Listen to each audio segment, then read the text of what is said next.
All right, eighth graders, check this out. This is from yesterday's paper, Sunday, October 2nd, 2016, if I end up using this video at a later time. What I wanted you to see was this article. This was actually on the front page. If you get the paper, that's great. I know I don't get it at home. I look at it online because I know how to access it. But here on the front page, it's talking about the Project Lead the Way courses over at the high school that you can take all 4 years. Every time you take a Project Lead the Way class, you get 3 hours of college credit. It's free college credit while you're in high school, so that's awesome. Anyway, on the front page, you got this dude right here. His name's Colin Masters. He lives over on the other side of town, I think. But what I found interesting was there's a course called Principles of Engineering that uses the same kits that we're using here in the 8th grade. And on this picture, it's showing the test bed for Principles of Engineering. Now, the test bed is what you're going to start out with to learn how to write code using Robot C. And it ends up programming your general motors and sensors that you use with these VEX kits to make all sorts of different creations. We're going to use the test bed, and we're going to use another thing called a Clawbot. But these folks here over in the high school, they get design problems, so it's like an elaborated math story problem, and they have to write the codes for those to get them to operate.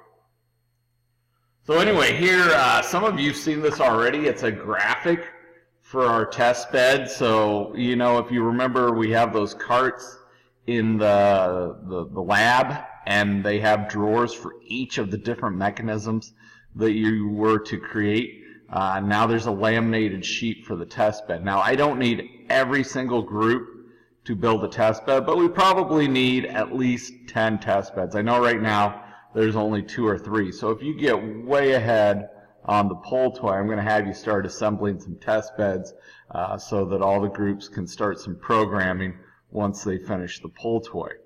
So I'm going to spend a few minutes talking about the test bed. And here's one of the test beds that has already been created by a student group. It uses a standard base plate. Here's some taller spacers right here from the girders that we were using, if you remember that. And it also has, up here on this metal girder is some, let me fix my computer there. These are the motors. So if I turn it, you can hear a motor sound. There's a motor over here as well. Let me check my computer, make sure it's working okay. Yeah, we're fine. Sorry about that. So I couldn't see where I was at on time. Right here is our Cortex. The Cortex is how we interface the computer with the motors and the sensors. So as I was saying, up here are the motors, and down here are the different sensors. This is a trigger switch, so it can be bumped on or off, and it's referred to as a digital sensor because it's either on or it's either off. Over here is another digital sensor. It's a push button, and it's digital because it's either on or off as well. This is a potentiometer. There's a little dial inside, and to turn that dial, you need to use one of those short square drive shafts. It's like a rheostat. Think about the volume on your radio. When you turn the volume way down, the music is soft. When you turn it way up, the music is loud.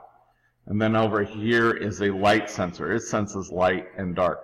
Now the potentiometer and the light sensor, they have a range of values from 0 to a number that's beyond significant. To your minds, it's like 4,095.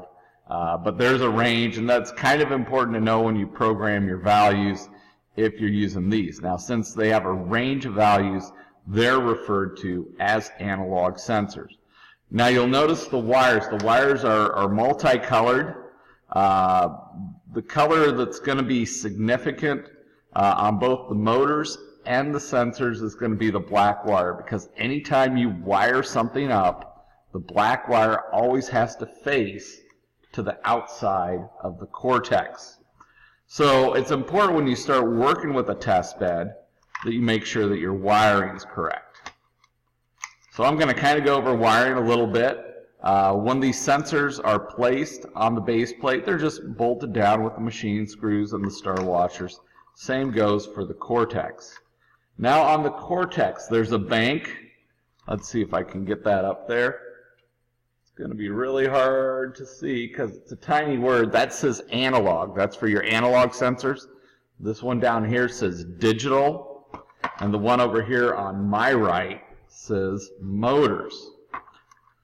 So like I said, we got digital sensors, we have analog sensors, and we have motors. Analog here, digital here, motors over here.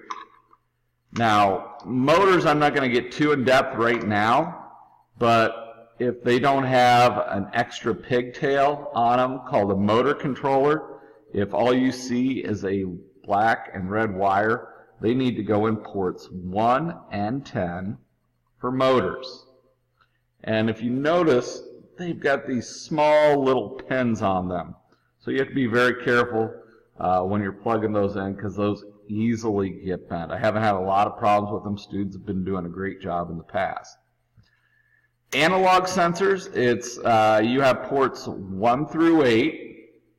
I'm going to put the potentiometer in port 1, and I'm going to put the line follower or light sensor in port 2. Now I could put them in any ports 1 through 8. However, when we get on the computer and we start configuring the program, we're going to have to tell that computer exactly where those sensors are. My push button, whenever I'm programming, my push button is the most common digital sensor that I use. So I'm going to put that in port 1. And then I'll just put my limit switch in port 2. And on all of these, I had to make sure that the black wire was facing out. So I have push button, trigger switch in ports 1 and 2. I have potentiometer and the line follower and analog 1 and 2. And I have my motors in 1 and 10. So that's important to remember. So if you are creating these, you're mounting some motors. These wheels are just to show when the motors are actuated, when they're running. Gives you a visual. You don't have to use wheels. You can use gears, anything that's going to spin. And this is based off of this sheet here. Now you might be wondering, why didn't I put the claw on there? Well, one of the reasons is the claw flops around. It can easily get damaged. The other thing too is the values are very finite for the claw, and I want to get you used to some general programming before we bring that claw into play. So I thought it was really cool that this was on the front page yesterday, and or October 2nd, and I wanted to go over the test beds on October 3rd. So we're kind of running in line with the high school. This is a program that's articulated with it. Really, it's my goal to have not everyone, but a few students go over there, take some of these programs, and have an idea of what's going on. So if you're getting ahead and we need some more test beds built, hopefully your group can help out with that. So until next time, good luck.